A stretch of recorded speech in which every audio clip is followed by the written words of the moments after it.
ನಮಸ್ತೆ ವೀಕ್ಷಕರೇ, ನಮ್ಮ ಕರ್ನಾಟಕ ಸುದ್ದಿಗೆ ಸ್ವಾಗತ. ನಾನು ಸವಿತಾ ದೊಡ್ಡಯ್ಯ.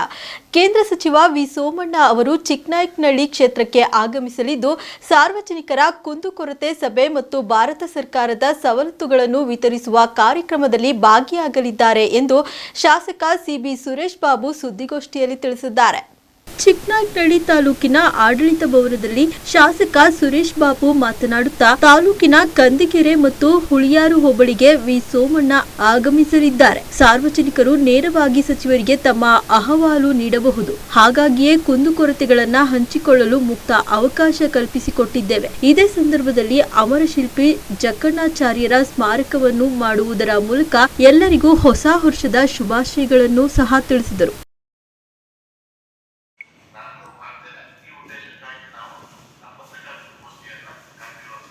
ವರ್ಷಗಳು ಕೂಡ ಈ ವರ್ಷ ಎಲ್ಲರಿಗೂ ಕೂಡ ಅವರ ಕೆಲಸದಲ್ಲಿ ಯಶಸ್ಸನ್ನು ನೀಡಲಿ, ಮತ್ತು ಎಲ್ಲ ರೈತಾಪಿಗಳಿಗೂ ಕೂಡ ಸಮೃದ್ಧಿಯಾಗಿ ಮಳೆ ಬೆಳೆ ಆಗಿ ಎಲ್ಲರೂ ಚೆನ್ನಾಗಿರೋ ರೀತಿಯಲ್ಲಿ ಒಂದು ಭಗವಂತನಲ್ಲಿ ಪ್ರಾರ್ಥನೆ ಮಾಡೋದ್ರ ಜೊತೆಯಲ್ಲಿ ಮತ್ತು ಎಲ್ಲ ಸಾರ್ವಜನಿಕರು ಕೂಡ ನೆಮ್ಮದಿಯ ಒಂದು ಬದುಕು ಜೀವನವನ್ನು ನಡೆಸುವಂಥ ನಿಟ್ಟಿನಲ್ಲಿ ಮತ್ತು ಎಲ್ಲ ಕಾರ್ಯಗಳು ಕೂಡ ಯಶಸ್ವಿಯಾದ ರೀತಿಯಲ್ಲಿ ಕ್ಷೇತ್ರ ಮತ್ತು ನಾಡು ಸುಭಿಕ್ಷವಾದ ರೀತಿಯಲ್ಲಿ ಆಗಲಿ ಅಂತಕ್ಕಂಥದ್ದನ್ನ ಈ ವರ್ಷ ಎಲ್ರಿಗೂ ಕೂಡ ಶ್ರೇಯಸ್ಸು ಆಯಸ್ಸು ಯಶಸ್ಸನ್ನು ನೀಡಲಿ ಅಂತಕ್ಕಂಥದ್ದನ್ನ ಈ ಸಂದರ್ಭದಲ್ಲಿ ಪ್ರಾರ್ಥನೆ ಮಾಡ್ತಾ, ಜೊತೆಗೆ ನಾಳೆ ಪ್ರಥಮವಾಗಿ ಹೊಸ ವರ್ಷದ 2ನೇ ದಿನ ನಮ್ಮ ಒಂದು ಏನು ಕ್ವಾರ್ಟರ್ಸು ಉದ್ಘಾಟನೆ ಆಗಬೇಕಿದೆ. ಅದು ತುಂಬ ದಿವಸದಿಂದ ಹೆಲ್ತ್ ಕ್ವಾರ್ಟರ್ಸ್ ಒಂದು ಕಟ್ಟಡ ಆಗಿದೆ. ಅದನ್ನು ಕೂಡ ಉದ್ಘಾಟನೆ ಮಾಡಿ ಮತ್ತೆ 2:30 3 ಗಂಟೆಯಲ್ಲಿ ಕಂದಕೆರೆಯಲ್ಲೂ ಕೂಡ ಜನಸ್ಪಂದನ ಮಾಡಿ 2 ಹೋಬಳಿಗಳನ್ನು ಕೂಡ ಮಾಡ್ತಕ್ಕಂಥದ್ದು. ಮುಂದೆ ಕೆಲವು ದಿನಗಳಲ್ಲಿ ಮತ್ತೆ 2 ಹೋಬಳಿ ಹಾಕೊಳ್ಳೋದು. ಈ ಥರ ರೊಟೇಷನ್ ಸಿಸ್ಟಮಲ್ಲಿ ಎಲ್ಲ ಹೋಬಳಿ ಮಟ್ಟಕ್ಕೂ ಕೂಡ ಹೋಗಿ ಅಲ್ಲಿ ಜನಗಳ ಸಮಸ್ಯೆನ ಆಲಿಸಿ ಅಲ್ಲಿ ಪರಿಹಾರವನ್ನು ಕಂಡುಹಿಡ್ಕೊಳ್ಳೋ ನಿಟ್ಟಿನಲ್ಲಿ ಇವತ್ತು ನಮ್ಮ ಕೇಂದ್ರ ಸಚಿವರು, ನಮ್ಮ ಲೋಕಸಭಾ ಸದಸ್ಯರಾದಂಥ ಸನ್ಮಾನ್ಯ ವಿ ಸೋಮಣ್ಣ ಸಾಹೇಬರು ಆಗಮಿಸ್ತಾ ಇದ್ದಾರೆ. ಎಲ್ಲ ಸಾರ್ವಜನಿಕರು ಹುಳಿಯಾರು ಭಾಗದವರು ಮತ್ತು ಕಂದಕೆರೆ ಭಾಗದವರು ದಯಮಾಡಿ ನಿಮ್ಮ ಸಮಸ್ಯೆಗಳೇನಿದ್ರು ಕೂಡ ಅಲ್ಲಿ ಆಗಮಿಸಿ ಅದನ್ನು ಅಲ್ಲಿ ಪರಿಹಾರ ಕಂಡುಹಿಡ್ಕೊಳ್ಳೋದಕ್ಕೆ ತಾವು ಮುಕ್ತವಾದ ಒಂದು ವೇದಿಕೆ ಅದಾಗಿದೆ. ದಯಮಾಡಿ ಬಳಸ್ಕೊಳ್ಳಿ ಅಂತಕ್ಕಂಥದ್ದು ನಾನು ವಿನಂತಿ ಮಾಡ್ಕೊಳ್ತಾ ಇದ್ದೀನಿ. ಸ್ವಾಮಿ ಕೊಂಡಿರ್ತಕ್ಕಂಥದ್ದು ಅದರಲ್ಲಿ ನಾವು ಫಸ್ಟ್ ಹುಳಿಯಾರಿಗೆ ಹೋಗೋದಕ್ಕೆ ಮುಂಚೆ ಇವತ್ತು ನಮ್ಮಲ್ಲಿರ್ತಕ್ಕಂಥ ಒಂದು ಬೋರಿನಕೋಣೆ ಜಲಾಶಯದಲ್ಲಿ ಅಲ್ಲಿ ಕಳೆದ ಕೆಲವು ದಿನಗಳಿಂದ 4-5 ಲಕ್ಷ ಮೀನು ಮರಿಗಳನ್ನ ನಾವು ಈಗಾಗಲೇ ಬಿಟ್ಟಿದ್ವಿ. ಈ ನಾಳೆನೂ ಕೂಡ ಬೆಳಗ್ಗೆ 9:45ಗೆ 4 ಲಕ್ಷ ಮೀನು ಮರಿಗಳನ್ನ ಬಿಡ್ತಕ್ಕಂಥ ಕೆಲಸ ಅವರ ಸಮ್ಮುಖದಲ್ಲಿ ಆಗ್ತದೆ. ಅದಾದಮೇಲೆ ಕಸಬೆಟ್ಟಿ ಅಂತ ಒಂದು ಕುಗ್ರಾಮ, ಆ ಗ್ರಾಮಕ್ಕೆ ಸಂಪರ್ಕ ರಸ್ತೆ ಇಲ್ಲದೆ ಹಲವಾರು ಸಲ ಅವರು ಬೇಡಿಕೆ ನೆಟ್ಟಿದ್ದುಂಟು. ಅದನ್ನು ಇವಾಗ ನಾಳೆ 2 ಕೋಟಿಗೆ ಅದು ಮಂಜೂರು ಕೂಡ ಆಗಿದೆ. ಅದನ್ನು ನಾಳೆಯಿಂದ ಪ್ರಾರಂಭೋತ್ಸವವನ್ನು ಕೂಡ ಅವ್ರ ಮುಖಾಂತರ ಮಾಡಿಸೋದಕ್ಕೆ ನಾವು ಇದನ್ನು ಮಾಡ್ತಾ ಇದ್ದೀವಿ.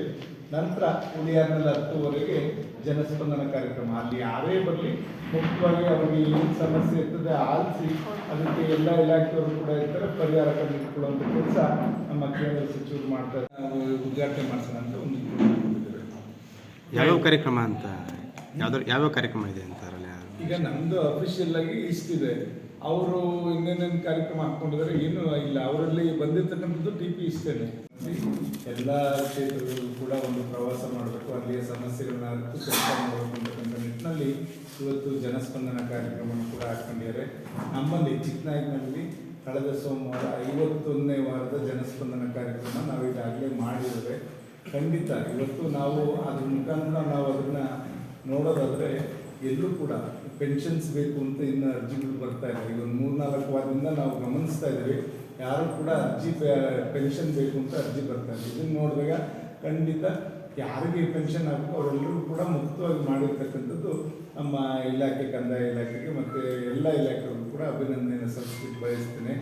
ಒಂದೇನಾಗ್ತಾ ಇದ್ದಾವೆ, ವಿಧವಾ ವೇತನ ಇವೆಲ್ಲ ಬರ್ತಾ ಇದ್ದಾವೆ. ಆಕಸ್ಮಿಕವಾಗಿ ಆದಂಥ ಸಾವಿನಿಂದ ಆಗಿರ್ತಕ್ಕಂಥ ವೇತನಗಳು ಏನು ಬರಬೇಕು ಅವರು ಆ ರೆಗ್ಯುಲರ್ ಪ್ರೋಸೆಸ್ಸಲ್ಲಿ ಅವ್ರು ಬರ್ತಾ ಇರ್ತಕ್ಕಂಥದ್ದು ಬಿಟ್ಟರೆ ಬೇರೆ ಇನ್ನು ವಯಸ್ಸಾದಂಥವರು ಅವು ಎಲ್ಲವೂ ಕೂಡ 100 ಕಂದಿಕೆರೆ ಪಂಚಾಯತಿ ಆಫೀಸಲ್ಲಿ ಜನಸಂಪರ್ಕ ಸಭೆ ನಡೆಸ್ಕೊಡ್ತಾರೆ. ಇದಕ್ಕೆ ಪೂರ್ವಭಾವಿಯಾಗಿ ಎಲ್ಲ ತಯಾರಿ ಆಗಿದೆ. ಎಲ್ಲ ತಾಲೂಕು ಮಟ್ಟದ ಅಧಿಕಾರಿಗಳಿಗೂ ಅವ್ರಿಗೆ ಏನೇನು ಮೀಟಿಂಗಲ್ಲಿ ಪ್ರೊಸೀಡಿಂಗ್ ಮಾಡಿ ಹಂಚಿಕೆ ಮಾಡಿ ಆ ಥರ ಎಲ್ಲ ಪ್ರೋಟೋಕಾಲ್ಸನ್ನು ಮಾಡ್ತಾ ಇದ್ದಾರೆ.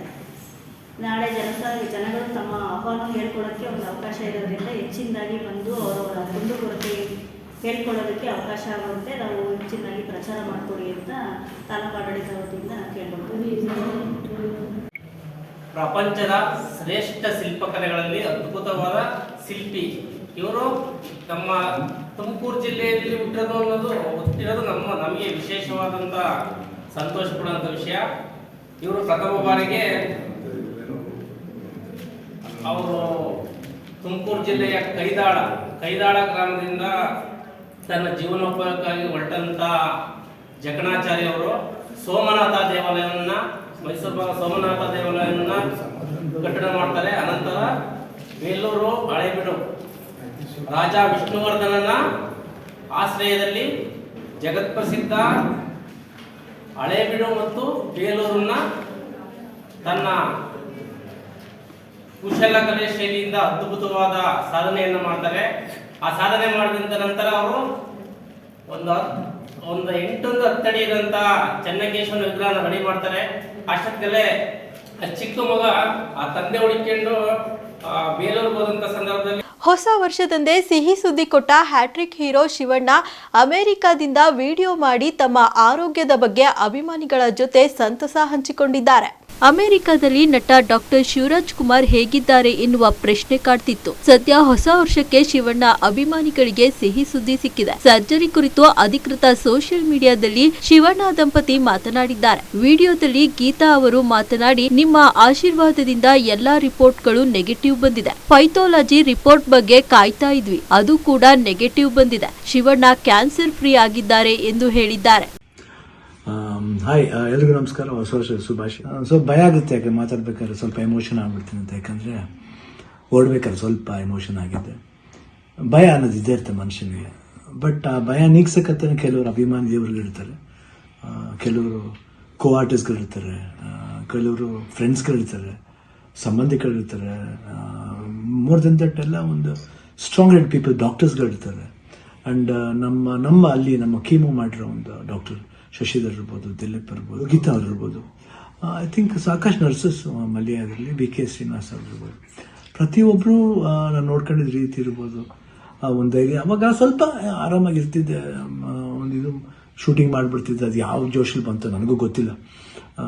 ನೋಡೋಕ್ಕೋದ್ರೆ 45 ಸಿನಿಮಾ, ಇಡೀ ಸಿನಿಮಾ ಕೀಮೋಲೆ ನಾನು ಕ್ಲೈಮ್ಯಾಕ್ಸ್ ಫೈಟ್ಲ ಮಾಡಿದ್ದು. ಅದು ಹೆಂಗೆ ಮಾಡಿದ್ನೋ ರವಿ ವರ್ಮನ್ಗೆ ಹೋಗ್ಬೇಕು ಅವ್ರು. ಸೊ ಅದು ಭಯದ ಏನೋ ಆಯಿತು. ಹೊರಡೋ ಡೇಟ್ ಹತ್ರ ಬರ್ತಾ ಟೆನ್ಷನ್ಗಳು ಜಾಸ್ತಿ ಆಯಿತು. ಲಾಸ್ಟ್ಲಿ ಏನು ಮಾಡೋದು, ಎಲ್ಲರೂ ಫ್ರೆಂಡ್ಸ್ಗಳಿದ್ದಾರೆ ನನ್ನ ಜೊತೆಲಿ. ನನ್ನ ಫ್ರೆಂಡ್ಸ್, ಚೈಲ್ಡ್ಹುಡ್ ಫ್ರೆಂಡ್ಸ್ ಇರ್ಬೋದು, ಶೇಖರ್, ವಿಜಯ್ ಪ್ರಸಾದ್, ಆಲ್ಮೋಸ್ಟ್ ಎಲ್ಲ ಕೀಮೋರು ಇದ್ರ ಜೊತೆಲಿ. ಆ್ಯಂಡ್ ನಟ ಅಂತ ನನ್ನ ಕಸಿನ್ ಒಬ್ಬ ಇದ್ದ. ಅಫ್ಕೋರ್ಸ್ ಗೀತಾ ಯಾವಾಗಲೂ ಜೀವನದಲ್ಲಿ ಶಿವಣ್ಣ ಇದ್ದರೆ ಗೀತಾ ಇದ್ದರೆ ಶಿವಣ್ಣ ಇಲ್ಲವೇ ಇಲ್ಲ. ಯಾಕಂದರೆ ಒಂದು ಸಪೋರ್ಟ್ ಯಾವತ್ತೂ ನನಗೆ ಬೇರೆ ಯಾರ ಕೈಯಲ್ಲಿ ಸಿಗುತ್ತೋ ಇಲ್ಲೋ ಗೊತ್ತಿಲ್ಲ, ಬಟ್ ನನಗೆ ಸಿಗುತ್ತೆ. ಅದೊಂದು ನನ್ನ ಮಗಳು ನಿವಿ, ದಿಲೀಪ್ ಅವರು, ನಿಶು ಇರ್ಬೋದು. ಆ್ಯಂಡ್ ಅದೇ ರೀತಿ ನಿವಿ ಫ್ರೆಂಡ್ ಒಬ್ಬ ಅದನ್ನು ಪ್ರಶಾಂತ್ ಅಂತ ಅಷ್ಟೇ, ಐ ಕಾಂಟ್ ಫರ್ಗೆಟ್. ಅದೇ ರೀತಿ ಅನು ಅಂತ ಒಬ್ಬರು ಇದ್ದಾರೆ, ಅವರು ಇಲ್ಲೇ US ಇದ್ದಾರೆ, ವರ್ಕ್ ಮಾಡ್ತಿದ್ದಾರೆ. ಅವರು ಬಂದಿದ್ದಾರೆ ಇಲ್ಲೇ ಬಂದು ಇಷ್ಟು ಜನ. ಅದ್ರ ಜೊತೆಯಲ್ಲಿ ಮಧು ರಿಯಲಿ ಸುಮ್ಮನೆ ಹೇಳ್ಬಾರ್ದು, ನೋಡ್ಕೊಂಡಿದ್ದ ರೀತಿ ಇರ್ಬೋದು. ಒಂದು ಹೆಂಗೆ ನೋಡ್ಕೋಬೇಕು ಒಂದು ಮಗುನ ನೋಡ್ಕೊಂಡಿದ್ದಾರೆ. ಮನೋಹರನವರು, ದೇವರೇ ಅವರು ಮಾತಾಡೋ ರೀತಿ ಇರ್ಬೋದು. ಎಷ್ಟು ಒಂದು ಎಲ್ಲೋ ಒಂದು ಕಡೆ ನಮ್ಮ ಒಂದು ಸಂಬಂಧ ಇದೆ ಅಂತ ಕಾಣುತ್ತೆ. ಎಷ್ಟೋ ಮಾತುಗಳಲ್ಲಿ ಒಂದೇ ಥರ ಒಂದು ವಿಶೇಷತೆ ಇತ್ತು ನಮ್ಮಿಬ್ಬರು, ಒಂದು ಭಾವನೆ. ಕರೆಕ್ಟಾಗಿ ಅಲ್ಲಿ ನೋಡ್ಕೊಂಡಿದ್ದವ್ರು ಇರ್ಬೋದು, ಪ್ರತಿಯೊಂದು ಸ್ಟಾಫ್ಸ್ ಇರ್ಬೋದು, ನಮ್ಮ ಬ್ಯಾಪ್ಟಿಸ್ಟ್ ಹಾಸ್ಪಿಟಲ್ ಅಲ್ಲಿ, ಮಯಾಮಿ ಕ್ಯಾನ್ಸರ್ ಸೆಂಟ್ರಲ್ಲಿ ಎಲ್ಲರೂ ನಮ್ಗೆ ಇನ್ನೊಂದು ತಾಯಂದಿರ್ತಾರೆ. ಅವರೆಲ್ಲ ಅಷ್ಟು ಈಸಿಯೆಲ್ಲ ಮಾಡೋಕ್ಕೆ ಒಂದು ದೊಡ್ಡ ಆಪ್ರೇಷನ್. ಎಲ್ಲ ಅನ್ಕೊಂಡಿದ್ರೆ ಕಿಡ್ನಿ ಟ್ರಾನ್ಸ್ಪ್ಲಾಂಟ್ ಅದೆಲ್ಲ ಏನಿಲ್ಲ, ಸಿಂಪಲ್ ಯೂರಿನರಿ ಬ್ಲ್ಯಾಡ್ರನ್ನ ತೆಗೆದಿದ್ದಾರೆ. ಇವಾಗ ಹೊಸ ಬ್ಲ್ಯಾಡ್ರ್ ನನಗಿದೆ ಅಷ್ಟೇ. ಎಲ್ಲರೂ ಕನ್ಫ್ಯೂಸ್ ಮಾಡ್ಕೋಬೇಡಿ, ಇದೇ ನಡೆದಿರೋದು. ಯಾಕಂದ್ರೆ ನಾವು ಡೀಟೇಲೆಲ್ಲ ಹೇಳೋಕ್ಕೋದ್ರೆ ಎಲ್ಲರೂ ಗಾಬರಿ ಆಗ್ತಾನೆ ಅಂತ ಒಂದು ಭಯ ಅಷ್ಟೇ. ಗಾಬರಿ ನಮಗಿರಲಿ, ನಿಮ್ಗೆ ಸ್ವಲ್ಪ ತೆಳುವು ಮಾಡೋಣ ಅಂತಿದ್ದು. ಬಟ್ ನಮಗೆಲ್ಲ ಇದ್ರೂ ನೀವು ಜೊತೆಲಿದ್ರಿ ಅನ್ನೋದೇ ಒಂದು ದೊಡ್ಡ ಒಂದು ಭಾವನೆ. ಸೊ ಇವತ್ತು ಎಲ್ಲ ಆಗಿ ನಿಮ್ಮ ಒಂದು ವಿಶಸ್, ನಿಮ್ಮ ಒಂದು ಬ್ಲೆಸ್ಸಿಂಗ್ ನಾನು ಯಾವತ್ತೂ ಜೀವನದಲ್ಲಿ ಮರೆಯಲ್ಲ. ಎಲ್ರಿಗೂ ಹೊಸ ವರ್ಷದ ಶುಭಾಶಯಗಳು. ಚೆನ್ನಾಗಲಿ. ನಾನು ತಿರ್ಗಾ ಹೊಸ ವರ್ಷದಲ್ಲಿ ಬರ್ತೀನಿ ಖಂಡಿತ. ಆ್ಯಂಡ್ ಅವ್ರು ಡಾಕ್ಟರ್ ಹೇಳಿದ್ದಾರೆ, ಇನ್ನೊಂದು 1 ಮಂತ್ ಸ್ಲೋ ಆಗಿ ಹೋಗಿ, ಆಮೇಲೆ ಮಾರ್ಚ್ ಮೇಲೆ ಆಸ್ ಇಟ್ ಇಸ್ ನಿಮ್ಮ ಮಾಮೂಲಿ ನಿಮ್ದೇನಿದೆ ಚಾಳಿ ಬಿಚ್ಕೊಳ್ಳಿ ಅಂತ ಹೇಳಿದ್ದಾರೆ. ಖಂಡಿತ ಬಿಡ್ತೀನಿ, ಬಿಡಲ್ಲ ನಾನು. I be back and always B Shivanna ಅವಾಗ ಹೆಂಗಿದ್ನೋ ಇವಾಗಲೂ ಅದಕ್ಕಿಂತ ಡಬಲ್ ಪವರ್ ಇದ್ದೇ ಇರುತ್ತೆ. ಡ್ಯಾನ್ಸಿಂಗ್ಲೇ ಇರ್ಬೋದು, ಫೈಟಿಂಗ್ಲೇ ಇರ್ಬೋದು, ಲುಕ್ಲೇ ಇರ್ಬೋದು, ಎಲ್ಲದರಲ್ಲೂ ಖಂಡಿತ ನಿಮ್ಮ ಆಶೀರ್ವಾದ ಹೆಂಗಿದೆ ಇರೋವರೆಗೂ ನಾನು ಖಂಡಿತ ಇದ್ದೇ ಇರ್ತೀನಿ. ನಿಮ್ಮ ಒಂದು ಈ ಪ್ರೀತಿ ವಿಶ್ವಾಸ ನಾನು ಯಾವತ್ತೂ ಮರೆಯಲ್ಲ. ಎಲ್ರಿಗೂ ಅಷ್ಟೇ, ಅಲ್ಲಿ ನಮ್ಮ ಪ್ರೊಡ್ಯೂಸರ್ಸ್ ಇರ್ಬೋದು ಆ್ಯಂಡ್ ಅಭಿಮಾನಿ ದೇವರುಗಳು ಇರ್ಬೋದು, ನಮ್ಮ ಕೋ ಆರ್ಟಿಸ್ಟ್ಗಳು ಇರ್ಬೋದು, ಎಲ್ರಿಗೂ love you all, happy new year, ನಮಸ್ಕಾರ. 2025ರ ಹೊಸ ವರ್ಷದ ಅಂಗವಾಗಿ ರಾಜ್ಯದ ಜನತೆಗೆ ಶುಭ ಕೋರಿರುವ ಮುಖ್ಯಮಂತ್ರಿ ಸಿದ್ದರಾಮಯ್ಯ ಅವರು ಹೊಸ ವರ್ಷದಲ್ಲಿ ಹೊಸ ಚೈತನ್ಯದೊಂದಿಗೆ ರಾಜ್ಯದ ಅಭಿವೃದ್ಧಿಗೆ ಒಗ್ಗೂಡಿ ಶ್ರಮಿಸುವ ಕರೆ ನೀಡಿದ್ದಾರೆ. ಅಲ್ಲದೆ ಪ್ರೀತಿ ಮತ್ತು ಸಹಬಾಳ್ವೆ ಸಮಾಜ ನಿರ್ಮಾಣಕ್ಕಾಗಿ ಸಂಕಲ್ಪ ಮಾಡೋಣ ಎಂದು ಸಿಎಂ ಕರೆ ನೀಡಿದ್ದಾರೆ. ವರ್ಷದ ಶುಭಾಶಯಗಳು. ರಾಜ್ಯದ ಜನತೆಗೆ ಹೊಸ ವರ್ಷದ ಶುಭಾಶಯಗಳು. ಎಲ್ಲ ಜನರಿಗೆ ಹೊಸ ವರ್ಷದ ಶುಭಾಶಯಗಳು. I wish you happy new year to all the people of Karnataka. ಹೊಸ ವರ್ಷದ ಹಿನ್ನೆಲೆಯಲ್ಲಿ ಪೊಲೀಸ್ ಇಲಾಖೆಯ ಉನ್ನತ ಮಟ್ಟದ ಅಧಿಕಾರಿಗಳು ಗೃಹ ಸಚಿವ ಡಾಕ್ಟರ್ ಜಿ ಪರಮೇಶ್ವರ್ ಅವರನ್ನ ಸದಾಶಿವನಗರದ ಗೃಹ ಕಚೇರಿಯಲ್ಲಿ ಭೇಟಿ ಮಾಡಿ ಶುಭ ಕೋರಿದರು. ರಾಜ್ಯ ಪೊಲೀಸ್ ಮಹಾನಿರ್ದೇಶಕರಾದ ಅಲೋಕ್ ಕುಮಾರ್, ಡಿಜಿಪಿ ಎಂ ಸಲೀಂ, ಮಾಲಿನಿ ಕೃಷ್ಣಮೂರ್ತಿ, ಬೆಂಗಳೂರು ನಗರ ಪೊಲೀಸ್ ಆಯುಕ್ತ ಬಿ ದಯಾನಂದ್, ಎಡಿಜಿಪಿಗಳಾದ ಆರ್ ಹೇತೇಂದ್ರ, ಹೇಮಂತ್ ನಿಂಬಾಳ್ಕರ್, ಅಲೋಕ್ ಕುಮಾರ್, ಸೀಮಂತ್ ಕುಮಾರ್ ಸಿಂಗ್, ಉಮೇಶ್ ಶರತ್ ಚಂದ್ರ ಮುಂತಾದವರು ಉಪಸ್ಥಿತರಿದ್ದರು. ಇದೇ ವೇಳೆ ತಮ್ಮ ನಿವಾಸದಲ್ಲಿ ಪರಮೇಶ್ವರ್ ಅವರು ಪೊಲೀಸ್ ಅಧಿಕಾರಿಗಳಿಗೆ ಉಪಹಾರ ಕೂಟ ಏರ್ಪಡಿಸಿದರು. ಬಳಿಕ ಹಿರಿಯ ಪೊಲೀಸ್ ಅಧಿಕಾರಿಗಳ ಜೊತೆ ಫೋಟೋಶೂಟ್ ಮಾಡಲಾಯಿತು. ರಾಜ್ಯದ ಜನರ ಆರ್ಥಿಕ ಶಕ್ತಿ ಹೆಚ್ಚಿಸಲು ಇನ್ನಷ್ಟು ಪರಿಣಾಮಕಾರಿಯಾಗಿ ಕಾರ್ಯನಿರ್ವಹಿಸಿ ಪ್ರಾದೇಶಿಕ ಅಸಮತೋಲನ, ಅಸಮಾನತೆ ತೊಡೆಯಲು ನಿಮ್ಮ ಸಹಕಾರ ಹೆಚ್ಚು ಬೇಕು ಎಂದು ಮುಖ್ಯಮಂತ್ರಿ ಸಿದ್ದರಾಮಯ್ಯ ಅವರು ಐಪಿಎಸ್, ಐಎಎಸ್ ಅಧಿಕಾರಿಗಳಿಗೆ ಬೆಂಗಳೂರಿನಲ್ಲಿ ಕರೆ ನೀಡಿದ್ದಾರೆ. ವಿಧಾನಸೌಧದ ಸಮ್ಮೇಳನ ಸಭಾಂಗಣದಲ್ಲಿ ಬುಧವಾರ ಹಿರಿಯ ಐಎಎಸ್ ಮತ್ತು ಐಪಿಎಸ್ ಅಧಿಕಾರಿಗಳಿಗೆ ಹೊಸ ವರ್ಷದ ಶುಭಾಶಯ ಕೋರಿ ಮಾತನಾಡಿದ ಸಿಎಂ ಸಿದ್ದರಾಮಯ್ಯ ಅವರು, ಬದುಕಿನಲ್ಲಿ ಏಳುಬೀಳು ಸಹಜ ಮತ್ತು ನಿರಂತರ. ಪರಿಸ್ಥಿತಿಗಳು ಸದಾ ನಮ್ಮ ಪರವಾಗಿ ಇರುವುದಿಲ್ಲ. ಆದರೆ ಆತ್ಮವಿಶ್ವಾಸ ಕಳೆದುಕೊಳ್ಳದೆ ಧೈರ್ಯದಿಂದ ಸಮಸ್ಯೆಗಳು ಹಾಗೂ ಸಂದರ್ಭಗಳನ್ನು ನಿರ್ವಹಿಸಿ ಪರಿಹಾರ ಕಂಡುಕೊಳ್ಳಲು ಸಾಧ್ಯವಿದೆ ಎಂದರು.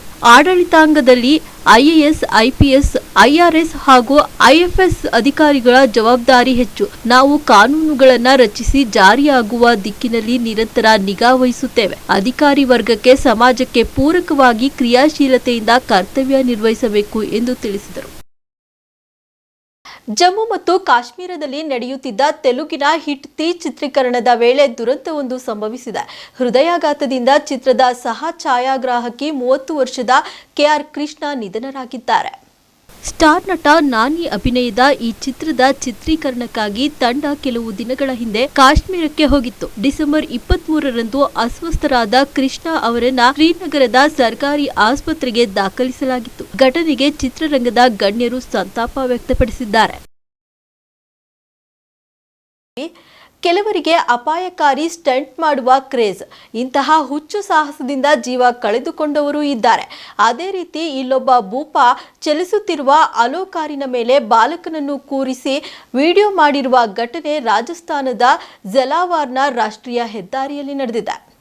ಕೆಲವರಿಗೆ ಅಪಾಯಕಾರಿ ಸ್ಟಂಟ್ ಮಾಡುವ ಕ್ರೇಜ್. ಇಂತಹ ಹುಚ್ಚು ಸಾಹಸದಿಂದ ಜೀವ ಕಳೆದುಕೊಂಡವರು ಇದ್ದಾರೆ. ಅದೇ ರೀತಿ ಇಲ್ಲೊಬ್ಬ ಭೂಪ ಚಲಿಸುತ್ತಿರುವ ಆಲೋ ಕಾರಿನ ಮೇಲೆ ಬಾಲಕನನ್ನು ಕೂರಿಸಿ ವಿಡಿಯೋ ಮಾಡಿ ನೆಟ್ಟಿಗರ ಕೆಂಗಣ್ಣಿಗೆ ಗುರಿಯಾಗಿದ್ದು, ಪೊಲೀಸರು ಕೂಡ ಈ ಬಾಲಕನ ಹಿಂದೆ ಬಿದ್ದಿದ್ದಾರೆ. ಈ ಘಟನೆ ರಾಜಸ್ಥಾನದ ಜಲಾವರ್ನ ರಾಷ್ಟ್ರೀಯ ಹೆದ್ದಾರಿಯಲ್ಲಿ ನಡೆದಿದೆ. ಮತ್ತೊಂದು ಕಾರಿನಲ್ಲಿದ್ದ ಪ್ರಯಾಣಿಕರು ಆ ದೃಶ್ಯವನ್ನ ವಿಡಿಯೋ ಮಾಡಿದ್ದು ಸಾಮಾಜಿಕ ಜಾಲತಾಣಗಳಲ್ಲಿ ಹರಿಬಿಟ್ಟಿದ್ದಾರೆ.